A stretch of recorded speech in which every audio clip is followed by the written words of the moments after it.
Wadau, we've just unboxed this ROCH Chest Freezer, one star rated by EPRA to make sure it is energy efficient. You're going to use only 359 kilowatts per year.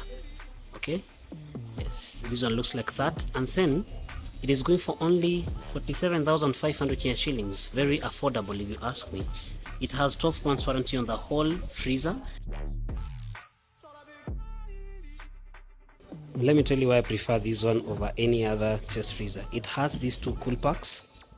These two cool packs, they enable the fridge actually to keep doing its work even after electricity has gone. Okay, inakuja mpaka na ndio hii manual, users manual, naona na guide pia ya kushikanisha the handle, kifunguo na lock. So you're very much welcome to get this chest freezer right here at Patazone.